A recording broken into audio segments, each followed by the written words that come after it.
मेरी माँ पापा के कमरे में अक्सर नहीं सोती थी।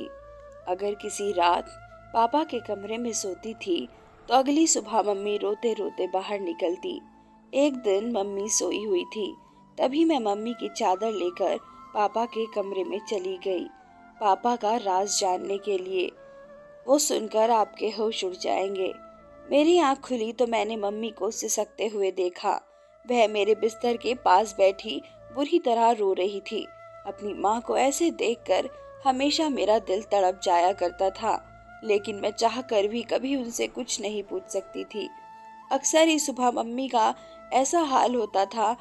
कुछ समय पहले मैंने एक बार माँ से पूछा था कि आखिर वो पापा के कमरे से सुबह सुबह बाहर आकर इतना रोती क्यों है, तो मम्मी ने कोई जवाब नहीं दिया और मुझे डांट दिया। मम्मी जब भी उनके कमरे से निकलती, मम्मी का हुलिया बहुत ही अजीब सा होता।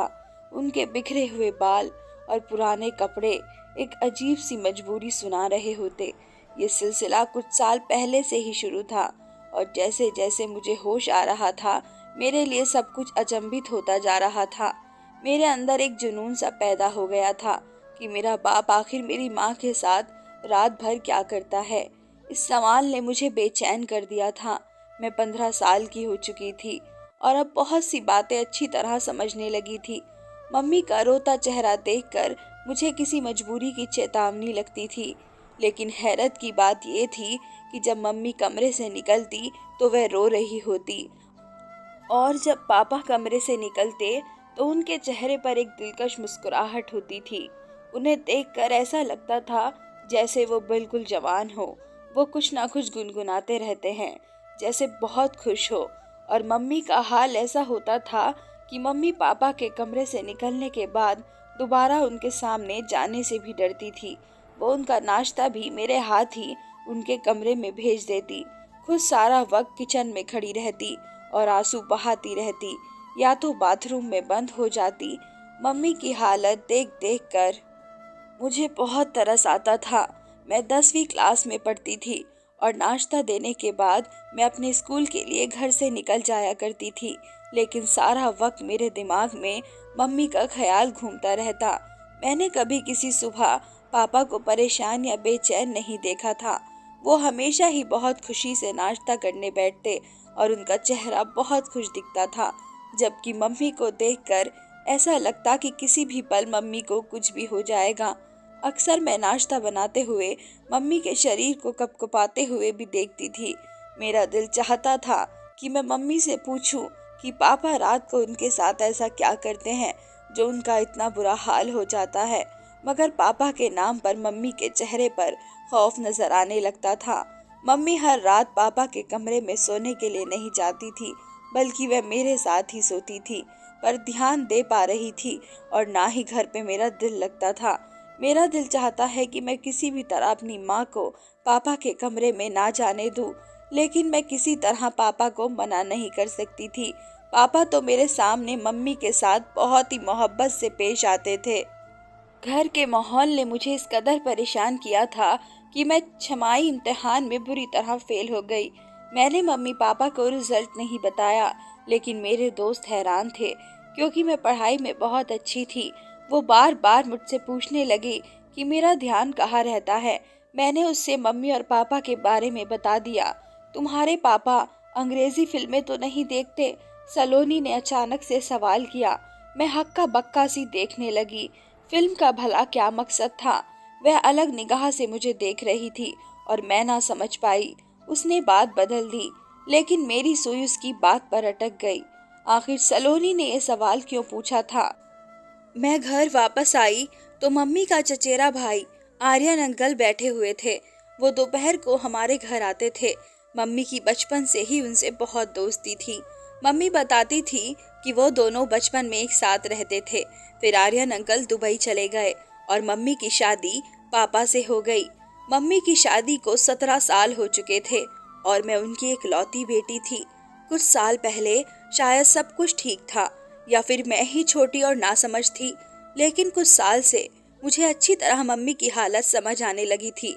मैं जान गई थी कि मेरा बाप अच्छा आदमी नहीं है, वह मेरी माँ की तकलीफ की वजह है, और इसी बात ने मेरे दिल में अपने बाप के लिए दुश्मनी पैदा कर दी थी। आर्यन अंकल से हमारी मम्मी की बहुत अच्छी दोस्ती थी। वो साल भर पहले ही इंडिया वापस आए थे और मम्मी से मिलने के लिए अक्सर आते थे, लेकिन मम्मी को उनका आना अच्छा नहीं लगता था। आर्यन अंकल के जाने के बाद मम्मी अक्सर मुझे कहती है कि अगर तुम्हारे पापा को पता चला कि आर्यन मिलने रोज आता है तो बहुत बुरा होगा। मैंने माँ को दिलासा देती कि पापा को कैसे पता चलेगा। पापा सुबह काम पर जाते हैं, रात को ही घर आते हैं। मुझे तो आर्यन अंकल बहुत अच्छे लगते थे। वो हमेशा आते हैं और मम्मी का मूड अच्छा करके जाते हैं। मेरे लिए भी बहुत से सामान लेकर आते हैं। पापा की आमदनी इतनी कम थी कि गुजर बसर भी मुश्किल से होता था। मम्मी ना जाने कैसे पापा जैसे जालिम इंसान के साथ जिंदगी गुजार रही थी। रात में मैंने अपना और मम्मी का बिस्तर लगाया और मम्मी के साथ आंखें बंद करके लेट गई। थोड़ी देर में पापा मेरे कमरे में आए। मम्मी मेरे साथ ही सोने के लिए लेटी हुई थी।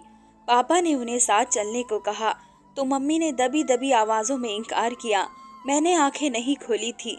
मैं सुनना चाहती थी कि पापा मम्मी से क्या कहते हैं। चलना कृतिका, मैं तुझे बिल्कुल तंग नहीं करूंगा, वादा। पापा की आवाज मेरे कानों में पड़ी, जिसमें मोहब्बत की मिठास थी। मुझे नहीं जाना तुम्हारे साथ, तुम हमेशा ऐसे ही कहते हो। मम्मी ने एक बार फिर इनकार किया। तुम्हें सोचना चाहिए, अब हमारी बेटी जवान है, वो सोच सवाल करने लगी है, लेकिन तुम्हें इस बात से कोई फर्क नहीं पड़ता।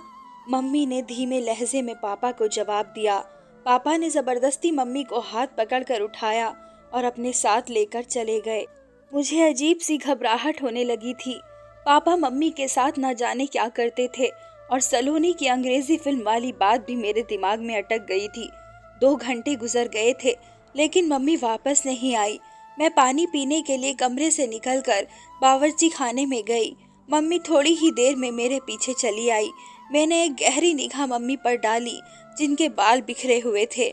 जिस बात ने मुझे चौंकाया वह मम्मी की कमीज का फटा हुआ आस्तीन था। मम्मी को मेरी नजरों का एहसास हो गया था। वो जल्दी से दुपट्टे को अच्छी तरह लपेट लिया। मेरे सामने ही मम्मी ने सुबह सही कपड़े पहने थे, लेकिन फिर अचानक ही मम्मी की आस्तीन कैसे फट गई। मम्मी मुझसे पूछ रही थी कि मैं इतनी रात को क्यों जाग रही हूँ। मैंने झूठा बहाना बनाया कि मैं अभी उठकर पानी पीने आई थी। मम्मी मेरे साथ वापस मेरे कमरे में आ गई। मैंने सोने के लिए आंखें बंद कर ली, लेकिन मुझे मम्मी की सिसकियों की आवाज़ सुनाई दे रही थी। मेरा दिल चाह रहा था कि मैं उठकर अपनी मम्मी को तसल्ली दूं और दिल में आए सारे सवाल को ज़बान पर ले आऊं, लेकिन मैं अपनी जगह खामोश पड़ी रही। पापा सुबह सुबह ऐसे तैयार होकर कमरे से निकले थे जैसे कोई जवान लड़का हो। पापा की आमदनी कम थी, लेकिन पापा हमेशा खुश रहते, मुस्कुराते रहते। काम पर हमेशा ऐसे तैयार होकर जाते जैसे सेठ आदमी हो। मैंने उल्टी निगाह अपने बाप पर डाली, जिससे मुझे आज भी नफरत महसूस हो रही थी। पापा के आगे नाश्ता रख कर मैं स्कूल चली गई। सारा दिन स्कूल में भी मेरा दिमाग मम्मी के फटे हुए आस्तीन की तरफ था। स्कूल से वापसी पर मुझे आर्यन अंकल मिल गए। मुझे देखते ही उन्होंने मुझे अपनी गाड़ी में बैठा लिया। मैं बिना सोचे समझे उनकी गाड़ी में बैठ गई। आर्यन अंकल ने गौर से मेरी तरफ देखा और कहने लगे कि मुझे बताओ, तुम्हें क्या परेशानी है? तुम इतनी खोई खोई सी क्यों रहती हो? मैं इस कदर जज्बाती हो चुकी थी कि मैंने आर्यन अंकल को सारी बात कह दी। मेरी बात सुनकर आर्यन अंकल कहने लगे कि तुम्हें अंदाजा है कि तुम्हारा बाप अच्छा आदमी नहीं है। तुम अपनी माँ को अपने बाप से आज़ादी क्यों नहीं दिलवा देती? कब तक तुम दोनों उनके जुल्म की चक्की में पिसते रहोगे? आर्यन अंकल ने बहुत ही फिक्रमंदी से मुझे एडवाइस दी, जिसे सुनकर मेरे होश उड़ गए। मैं पापा को छोड़ने के बारे में सोच भी नहीं सकती थी। पापा ने मेरे साथ कभी ऊंची आवाज़ में बात तक नहीं की थी। फिर मैं पापा को जालिम कैसे कहती? मैं तो ये भी नहीं जानती थी कि बंद दरवाजे के पीछे मम्मी और पापा के दरमियान क्या होता है। आर्यन अंकल की बात सुनकर मैं सोच के समंदर में डूब गई। बहुत सोचने के बावजूद भी मुझे पापा की कोई ऐसी बात याद नहीं आई थी जिसमें उन्हें जालिम करार देती, लेकिन मम्मी की तड़प और आंसू पापा को जालिम साबित करते थे। आर्यन अंकल मुझे स्कूल से लेकर घर चले आए और खुद भी अंदर आ गए। मम्मी हम दोनों को देखकर खुश हो गई थी। हमारे लिए फौरन खाना लगा दिया। मैं बहुत ज़्यादा थक गई थी, इसलिए सोने के लिए अपने कमरे में आ गई और आर्यन अंकल मम्मी के पास बैठे रहे। मुझे नींद नहीं लग रही थी। मैं सारा वक्त आर्यन अंकल की बात को सोचती रही। मम्मी को पापा के कमरे में गए 3 दिन गुजर चुके थे और पिछले 3 दिन से मम्मी मेरे साथ मेरे कमरे में सो रही थी। मम्मी जब मेरे पास रहती थी बिल्कुल अच्छी और बेफिक्र रहती थी। पापा का रवैया तो हमेशा एक जैसा ही रहता था। जिस दिन वो मम्मी को अपने कमरे में ले जाते उस दिन वो रोजाना से ज्यादा खुश महसूस होते थे। चौथे दिन पापा मम्मी को फिर अपने कमरे में ले गए थे और मैं सारी रात बेचैनी से करवटें बदलती रही थी। मम्मी जब सुबह पापा के कमरे से निकली तो उन्हें ठीक तरह से चलना भी नहीं आ रहा था और वे एक पैर जमीन पर घसीट घसीट कर बड़ी मुश्किल से चल रही थी। मैंने मम्मी से पूछा कि मम्मी तुम्हारे पाँव में क्या हुआ है, तो कहने लगी छोटी छोटी बातों पर ध्यान न दिया करो और दिल लगाकर पढ़ाई करो। अगर तुम्हारा 10वीं का रिजल्ट अच्छा नहीं आया तो तुम्हारे पापा उसका जिम्मेदार भी मुझे ही समझेंगे। मम्मी की आंखों से टिप टिप आंसू गिरने लगे और पापा के लिए नाश्ता बनाने चली गई। उसके बाद दोबारा किचन से बाहर न आई। मैं मम्मी को नाश्ता देने के बाद पापा के पास गई, उन्हें नाश्ता दिया तो पापा मुझसे मेरी पढ़ाई के बारे में पूछने लगे। पापा के लहजे में इतना शहद था कि मैं पापा की इस दोगली तबीयत पर हैरान रह गई थी। पापा किसी तरह भी सख्त जालिम नजर नहीं आते थे, बल्कि मम्मी की हालत चीख चीख कर पापा के जुल्म की दास्तां सुनाती थी। मैं पापा को नाश्ता देने गई तो पापा मुझसे मेरी पढ़ाई के बारे में पूछने लगे। मैंने पापा से कहा कि मुझे मम्मी के बगैर नींद नहीं आती और वो मम्मी को रात को अपने कमरे में ना बुलाया करे। मेरी बात सुनकर पापा मुस्कुराने लगे, कहने लगे मैं तो कभी कभी तुम्हारी माँ को अपने पास बुलाता हूँ। मेरा भी तुम्हारी माँ पर हक है और मैं उससे बहुत मोहब्बत करता हूँ। पापा की बात सुनकर मेरा खून खौल उठा था, क्योंकि उनकी मोहब्बत के नज़ारे में आए दिन देखा करती थी, लेकिन पापा से कुछ बोलने के बारे से मैं सोच भी नहीं सकती थी। इसलिए खामोशी से स्कूल के लिए चली गई। स्कूल में टीचर पढ़ाते हुए हमें समझा रही थी कि कभी भी पूरा सच जाने बगैर कोई फैसला नहीं करना चाहिए। आधा सच हमेशा बहुत खतरनाक होता है, जो इंसान को बर्बाद करके रख देता है। टीचर की बात ने मेरे दिमाग की एक और खिड़की खोल दी थी। मैंने सोच लिया कि पापा का पूरा सच जानकर रहूंगी और फिर अपनी माँ को पापा से आज़ादी दिलवा दूंगी। आर्यन अंकल ने मुझसे वादा किया था कि वह हर वक्त मेरी मदद करने को तैयार रहेंगे। मेरी माँ बिल्कुल मेरे जैसी थी।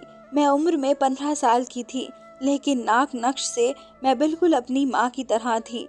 अगली रात मैंने खुद ही अपनी माँ को नींद की दवा देकर सुला दिया और खुद अपनी माँ की चादर ओढ़कर पापा के कमरे में चली गई।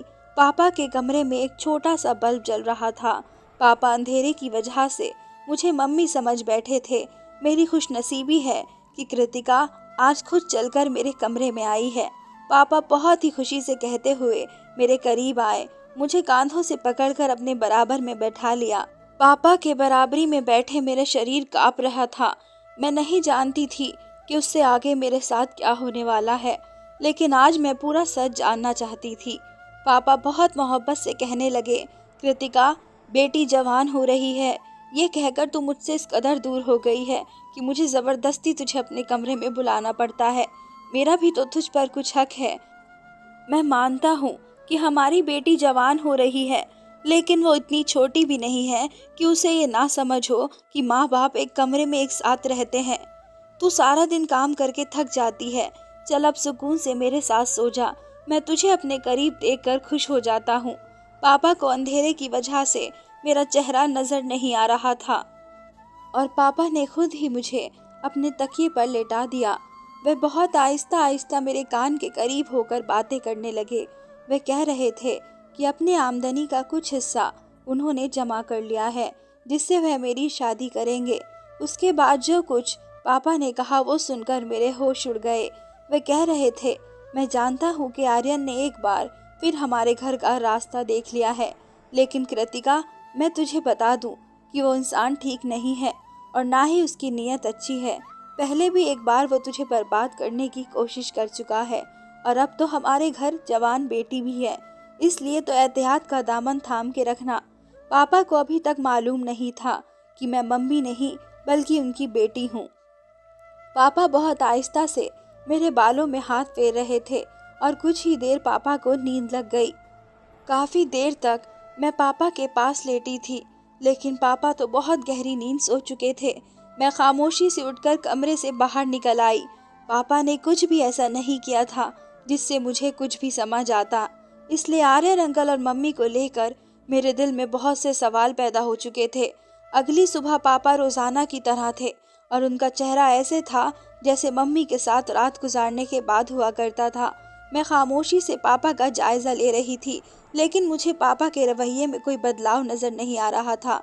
स्कूल से वापस लौटी तो घर के बाहर ही आर्यन अंकल की गाड़ी खड़ी हुई थी। मैं हमेशा दूर से नमस्ते कर कर घर आती थी, लेकिन आज मैं चोरों की तरह दबे पाँव घर में घुस गई। मम्मी और आर्यन अंकल मेरे कमरे में एक साथ बैठे बातें कर रहे थे। उन्हें मेरी मौजूदगी का एहसास नहीं था। जो कुछ मैंने अपने कानों से सुना वह सुनकर मेरे होश उड़ गए। मैं सोच भी नहीं सकती थी कि वो सच जिसे जानने के लिए मैं बेताब थी वो इस कदर भयानक है। मम्मी आर्यन अंकल से हंसकर कह रही थी कि मैंने अपनी गुड़िया के दिल में उसके बाप के खिलाफ पूरी तरह नफरत का बीज बोया है और अब वो दिन दूर नहीं जब मेरी बेटी अपने बाप के खिलाफ खड़ी हो जाएगी। वो बुढ़ा जबरदस्ती मुझे अपने साथ इस रिश्ते में बांध कर रखे हुए है, लेकिन अब मैं आज़ादी चाहती हूँ। वह मुझे कमरे में लेकर जाता है और मुझसे बात करते करते ही सो जाता है, लेकिन जैसे ही मैं बाहर निकलती हूँ तो अपना हुलिया खुद ही खराब कर लेती हूँ। मैंने गुड़िया के दिल में ये बात अच्छी तरह बिठा दी है कि उसका बाप मुझ पर जुल्म करता है। एक दिन तो मैंने खुद ही अपनी कमीज का आस्तीन तक फाड़ डाला। मैं चाहती हूँ कि जब मैं उस बुढ़े से आज़ादी की बात करूं तो मेरी बेटी मेरी ढाल बन जाए और मुझे अपनी गुड़िया को छोड़कर उसके घर से ना निकलना पड़े। गुड़िया तो दुनिया को मेरी बेगुनाही और अपने बाप के जुल्म की दास्तां सुना देगी और मैं गुड़िया को लेकर तुम्हारी जिंदगी में शामिल हो जाऊंगी। आर्यन अंकल हंसते हुए कहने लगे कि हाँ, मैंने गुड़िया से भी कह दिया है कि उसे जब भी मेरी मदद की जरूरत होगी मैं चला आऊँगा। मम्मी आर्यन अंकल से कहने लगी कि पहले की तरह तुम मेरे साथ बेवफाई न करना। एक बार पहले भी तुम मुझे बीच रास्ते में छोड़कर चले गए थे। उस वक्त मेरे पति ने मुझे माफ करके अपनाया था।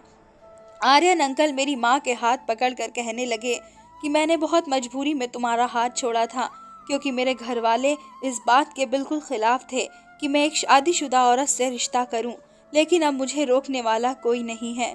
मैं पूरे दिल से तुम्हें और तुम्हारी बेटी को अपनाऊंगा। बस गुड़िया को किसी भी तरह ये सच पता ना चले कि उसका बाप जालिम नहीं बल्कि हम उसे जालिम साबित करना चाहते हैं। गुड़िया ही है जो हम दोनों को एक करवा सकती है। मम्मी और आर्यन अंकल को यकीन दिला दिया कि सब कुछ वैसा ही होगा जैसे उन दोनों ने सोच रखा है। वो दोनों हंसते हंसते थक चुके थे और मेरे कदमों तले जमीन निकल गई थी। मेरी माँ सिर्फ मुझे ही नहीं बल्कि मेरे बाप को भी पूरी तरह धोखा दे रही थी और वह मेरे बाप के घर में बैठकर एक दूसरे आदमी के साथ मिलती थी और नए रिश्ते की बातें कर रही थी।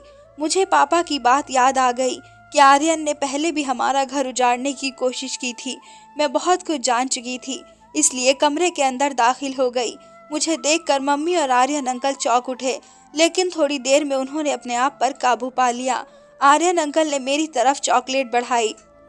मैंने चॉकलेट पकड़ने के बजाय मम्मी की शक्ल देखी और सख्त लहजे में मम्मी से पूछा कि आपको मुझे बताना पड़ेगा कि आखिर आपको पापा से क्या मसला है।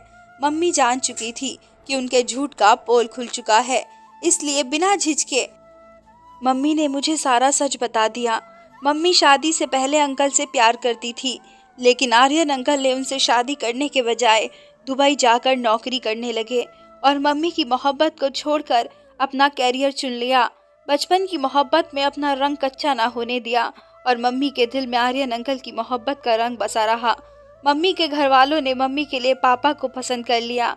मम्मी जवान और खूबसूरत थी, जबकि पापा उम्र में 10 साल बड़े थे और पापा सांवले शक्ल सूरत के मालिक थे, जबकि आर्यन अंकल हैंडसम थे।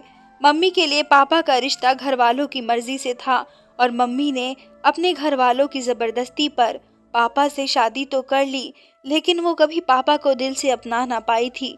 जबरदस्ती का ये रिश्ता मम्मी के लिए किसी बोझ की तरह था, लेकिन मम्मी इस रिश्ते को किसी तरह चला रही थी कि तभी शादी के 1 साल के बाद ही मैं माँ की गोद में आ गई थी।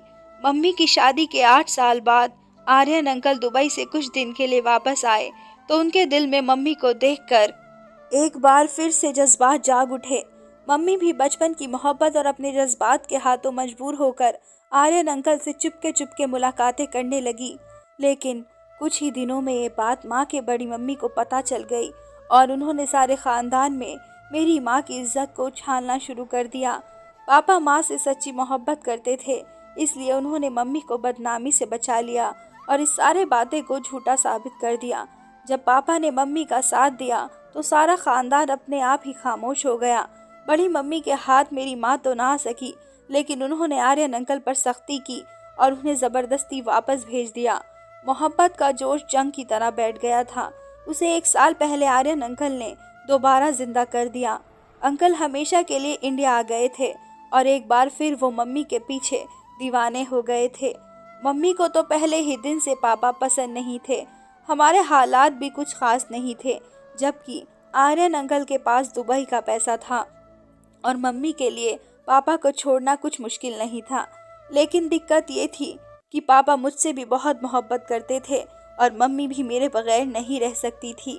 इसलिए मम्मी ने जानबूझकर ये सारा खेल रचाया और मेरी नज़रों में पापा को गलत साबित कर दिया।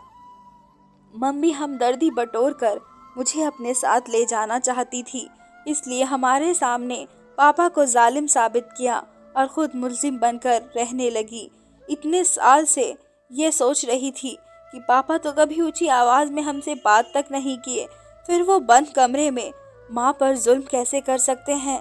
मैंने माँ से साफ साफ कह दिया कि अगर आपको उसके घर जाना है तो आप जा सकती हैं, लेकिन मैं अपने भोले भाले और वफादार बाप को नहीं छोड़ सकती।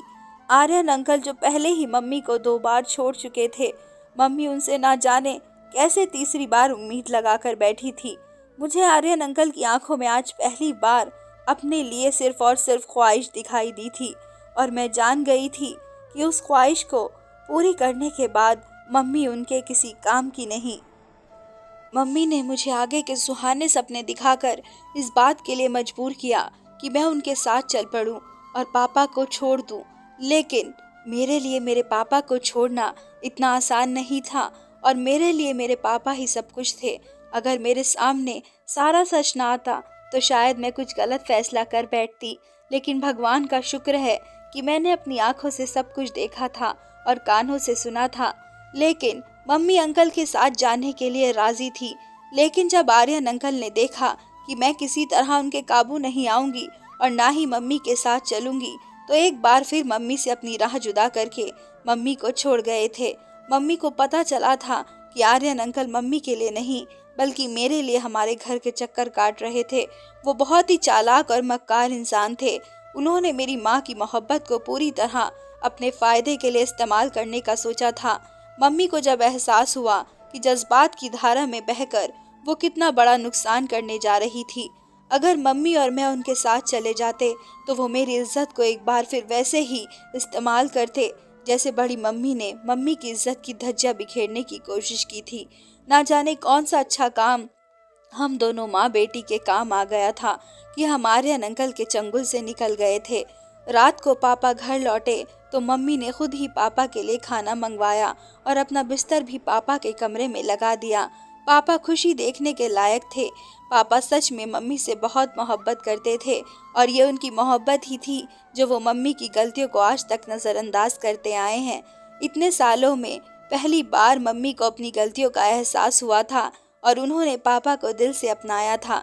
अगली सुबह पापा और मम्मी हंसते मुस्कुराते कमरे से बाहर निकले थे और मेरे दिल को एक ठंडक का एहसास हुआ था। कभी कभी हम प्यार के नाम पर ऐसा धोखा खाते हैं कि किसी को मुंह दिखाने के लायक नहीं रहते। असल मोहब्बत तो विवाह के बाद ही होती है, जिसमें इंसान एक दूसरे का ढाल बनकर एक दूसरे के ऐब ढक लेता है। उम्मीद करती हूँ आप सबको मेरी कहानी पसंद आई होगी। धन्यवाद।